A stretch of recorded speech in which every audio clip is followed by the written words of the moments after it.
ಕನ್ನಡ ಚಿತ್ರರಂಗದ ನಟ ಜಗ್ಗೇಶ್ ಕನ್ನಡ ಚಿತ್ರರಂಗದಲ್ಲಿ 44 ವರ್ಷಗಳನ್ನು ಪೂರೈಸಿರುವ ಜಗ್ಗೇಶ್ ಇಲ್ಲಿಯವರೆಗೆ ತಮ್ಮ ಬದುಕಿನಲ್ಲಿ ಅನೇಕ ಏರಿಳಿತವನ್ನ ಕಂಡಿದ್ದಾರೆ. ಸೋಲು ಗೆಲುವನ್ನು ಸಮಾನವಾಗಿ ಸ್ವೀಕರಿಸಿದ್ದಾರೆ. ಆದರೆ ಇಂಥ ಜಗ್ಗೇಶ್ ರಂಗನಾಯಕ ಚಿತ್ರದ ಸೋಲನ್ನ ಮಾತ್ರ ತಮ್ಮ ಸೋಲೆಂದು ಒಪ್ಪಿಕೊಳ್ಳಲಿಲ್ಲ.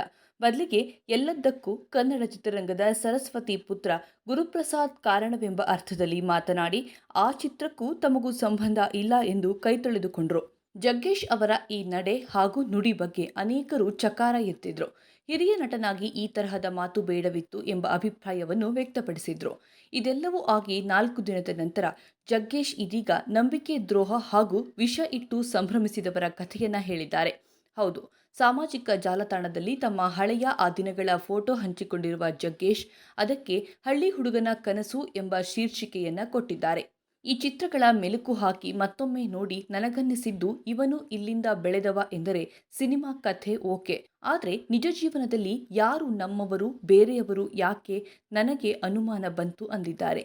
ಇನ್ನು ನಾನು ಹುಟ್ಟಿದ್ದು ಸಣ್ಣ ಕುಟುಂಬ, ಆದರೆ ದೊಡ್ಡ ಕನಸು ನಟನಾಗಬೇಕೆನ್ನುವುದು ಇತ್ತು ಎಂದಿರುವ ಜಗ್ಗೇಶ್, ನೀವೇ ಹೇಳಿ ಮಗನ ಈ ಕನಸನ್ನ ಯಾವ ಅಪ್ಪ ಒಪ್ಪುತ್ತಾನೆ? ಹಾಗಾಗಿ ಬೂಟಿನ ಏಟು ಬಾಲ್ಯದ ನಿತ್ಯ ಪೂಜೆಯಾಗಿತ್ತು, ಅಮ್ಮನ ಕಣ್ಣೀರು ನಿತ್ಯದ ಅಭಿಷೇಕವಾಗಿತ್ತು ಎಂದು ಆ ದಿನಗಳನ್ನ ಮೆಲುಕು ಹಾಕಿದ್ದಾರೆ. ಸಿಟ್ಟು, ರೋಷ, ದ್ವೇಷ ನನ್ನದಾಗಿತ್ತು. ಇದು ನನ್ನ ಬದುಕಾಗಿತ್ತು.